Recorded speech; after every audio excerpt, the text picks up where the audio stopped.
مدینہ منورہ کی ایک سرد رات تھی، ایسی ٹھنڈ، جنہوں نے مدینہ پاک کی ٹھنڈ دیکھی وہ جانتے ہیں کہ کتابوں میں لکھا کہ انسان تو انسان، جانور اور پرند بھی اپنے گھروں سے نہ نکلے، ایسی ٹھنڈی رات تھی۔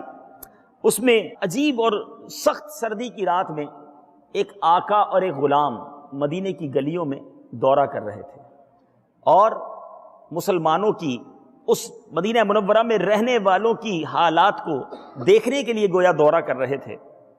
اب نہ آقا نہ غلام، دونوں کے لباس میں کوئی فرق خاص نہیں تھا، دونوں کے انداز میں بھی کوئی فرق نہیں تھا۔ اب جب مدینہ منورہ کے قریب پہنچے، مدینہ منورہ سے تھوڑا سا باہر نکلے، سراؤنڈنگ میں نکلے، تو دونوں اچانک رک گئے۔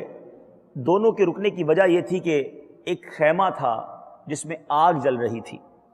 آقا نے اپنے خادم کی طرف دیکھ کر کہا اسلم، خادم کا نام اسلم تھا، اس سخت سردی کی رات میں یہ کون ہو سکتا ہے؟ اسلم نے لا علمی کا اظہار کیا تو آقا نے کہا کہ کوئی قافلہ لگتا ہے جو سرد رات میں یہاں خیمے میں آ کر ٹھہر گیا ہے، چاؤ چل کر دیکھتے ہیں کیا معاملہ ہے۔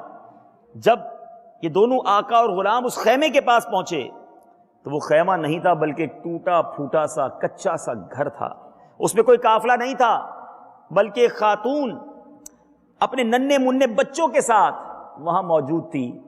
چولہے پر ہنڈیاں چڑھی ہوئی تھی، بچے مسلسل رو رہے تھے، غالباً انہیں بہت بھوک لگی تھی۔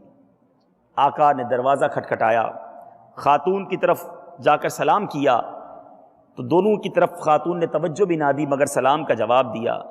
آقا نے گھر میں داخل ہونے کی اجازت طلب کی تو خاتون نے کہا کہ اگر کسی خیر کا ارادہ ہے تو آ جاؤ ورنہ کوئی ضرورت نہیں۔ غالباً وہ بہت دکھی تھی اس لیے بے رخی سے جواب دے رہی تھی۔ آقا کا انداز بتا رہا تھا کہ وہ بھی اس دکھی خاتون کے دکھ میں شریک ہونا چاہتا ہے۔ اس نے خاتون سے استفسار کیا کہ بی بی تم کون ہو اور یہ بچے کیوں رو رہے ہیں؟ خاتون نے جواب دیا کہ میں مدینہ منورہ کی رہائشی ہوں، ان بچوں کو شدید بھوک لگی ہے اور یہ اس لیے رو رہے ہیں۔ آقا نے کہا ہنڈیا میں کیا ہے؟ خاتون نے کہا اس میں صرف پانی ہے، میں نے بچوں کا دل بہلانے کے لیے یہ ہنڈیا لگائی ہوئی ہے تاکہ بچے انتظار کرتے کرتے روتے روتے سو جائیں، کچھ کھلانے کو ہے نہیں میرے پاس۔ تو اب آقا نے پوچھا وجہ کیا ہے؟ کہا میں غریب عورت ہوں، میرے پاس ہے ہی کچھ نہیں، کیا پکا کر کھلاؤں انہیں؟ لیکن ہمارے امیر المومنین کو ہماری کوئی خبر نہیں کہ ہم اس کے محکوم ہیں، اس کی رعایا ہیں، ہمارا یہ حال ہے اور اس کو پتہ ہی نہیں ہمارے ساتھ کیا حال ہو رہا ہے۔ ہمارا وقت تو جیسے تیسے گزر جائے گا لیکن بروز قیامت امیر المومنین اور ہمارے درمیان اللہ فیصلہ فرمائے گا اور یقیناً آخرت کی پکڑ بہت سخت ہے۔ آقا نے جب یہ سنا تو وہ تڑپ اٹھا، بے قرار ہو گیا، آنکھیں نم ہو گئیں۔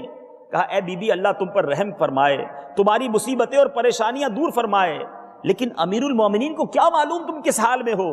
خاتون کہتی ہے کہ وہ ہمارا حاکم ہے اور ہم سے غافل ہے، اسے معلوم ہی نہیں کہ ہم کس حال میں ہیں۔ بہرحال وہ آقا دکھی دل کے ساتھ دروازے سے باہر آیا، اپنے خادم اسلم سے کہتا ہے کہ میرے ساتھ جلدی جلدی چلو۔ دونوں واپس مدینہ منورہ آئے۔ آقا بڑی گہری سوچ میں تھا۔ اب میٹھے اسلامی بھائیوں، دونوں ایک غلے کے گودام کے قریب گئے، خادم نے دروازہ کھولا، آقا نے ایک بوری میں آٹا، کچھ کھجوریں، چاول، اناج ڈالا، کچھ رقم بھی ڈالی، اور اسلم اپنے خادم سے کہتا ہے کہ میری پیٹھ پر یہ بوری لاد دو۔ خادم کہتا ہے حضور میں خادم، آپ آقا، اگر کوئی بوری لے کر بھی جانی ہے تو میں اٹھا لیتا ہوں۔ تو آقا کہتا ہے کہ نہیں، آج دنیا میں تو میرے حصے کا بوجھ اپنی پیٹھ پر لاد لے گا، میری تکلیف کو برداشت کر لے گا، لیکن یاد کر اس دن کو جس کی کوئی جان کسی دوسری جان کا بوجھ نہ اٹھا پائے گی اور کسی کی تکلیف دوسرے کو نہیں دی جائے گی، کیا اس دن بھی تو میرا بوجھ اٹھا سکے گا؟ خادم اپنے آقا کا جب یہ جواب سنتا ہے جو فکر آخرت سے بھرا ہوا جواب ہے، خاموش ہو گیا۔ حکم کی تعمیل کی، آقا کے کاندھے پر بوری لاد دی۔ مدینہ منورہ کی اس سرد رات نے ایک عجیب منظر دیکھا کہ غلام ہوتے ہوئے آقا اپنے کاندھے پر بوری اٹھائے اس بڑھیا کے، اس خاتون کے گھر کی طرف جا رہا ہے جو اپنے بچوں کو بھوکا ہنڈیا میں پانی میں اپنی چمچ چلا رہی ہے۔ یہ آقا وہاں پہنچتا ہے، اس کے بعد اس آقا نے اس غلے کی بوری سے آٹا نکالا، اس پر نمک ڈالا اور حریرہ یعنی آٹے سے بنانے والا کھانا بنایا۔ آقا ہنڈیا کے نیچے آگ پھونکنے لگا، یہاں تک کہ دھواں اس کی داڑھی کے درمیان سے نکل رہا تھا۔ وہ پھونک بھی مارتا جا رہا، آگ بھی جلاتا رہا، ہنڈیا میں کھانا بھی پکاتا رہا۔ بالآخر کھانا پک کر تیار ہو گیا۔ آقا نے چولہے کو ہنڈیا سے نیچے اتارا اور کوئی بڑا اور کھلا برتن منگوایا تاکہ کھانا اس میں ٹھنڈا ہو جائے، برتن میں وہ کھانا نکالتا ہے۔ اب اس آقا نے تمام بچوں کو جو رو رہے تھے قریب بلایا، اپنے ہاتھ سے نوالے بنا بنا کر ان بچوں کو کھلایا۔ بچوں کا جب پیٹ بھر گیا تو اب بچوں کی دل جوئی کے لیے وہ آقا جو ہے بچوں کے ساتھ کھیلنے لگتا ہے۔ بچے اور خوش ہو گئے اور کھیلتے کھیلتے سو گئے۔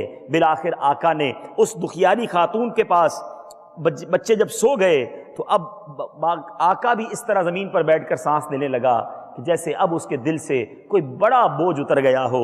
وہ خاتون اس کی طرف متوجہ ہوئی، کہتی تم بڑے شفیق ہو، بڑے رحم دل ہو، تمہیں امیر المومنین ہونا چاہیے، تمہارے جیسا شخص ہمارا آقا ہونا چاہیے، لیکن ہمارے امیر المومنین کو تو پتہ ہی نہیں۔ وہ آقا کہتا ہے اے خاتون میں امیر المومنین بننے کے قابل تو نہیں ہوں، ہاں لیکن آپ جب امیر المومنین کے دربار میں آئیں گی تو مجھے وہاں ضرور دیکھ پائیں گی۔ یہ کہہ کر وہ آقا اپنے غلام اسلم کے ساتھ چلتا ہے اور کہتا ہے اسلم آج دل سے بوجھ اتر گیا، کہ بڑا غم تھا کہ ایک ایسی غریب عورت جس کے بچے بھوکے آج سو جاتے، آج اللہ نے مجھ سے یہ خدمت لے لی۔ میٹھے میٹھے اسلامی بھائیوں، اب اس نے اپنے خادم سے کیا کہا، اے اسلم بھوک نے ننھے بچوں کو جگا رکھا تھا، بھوک ہی انہیں مسلسل رلا رہی تھی، جب میں نے ان کی یہ حالت دیکھی تو مجھے اپنے بچے یاد آ گئے اور میں نے دل میں تہیہ کر لیا جب تک ان بچوں کی بھوک کو شکم سیری، رونے کو ہنسنے اور ان کے غم کو خوشی اور مسرت میں تبدیل نہ کر لوں، جب تک چین سے نہ بیٹھوں گا نہ ہی واپس اپنے گھر جاؤں گا۔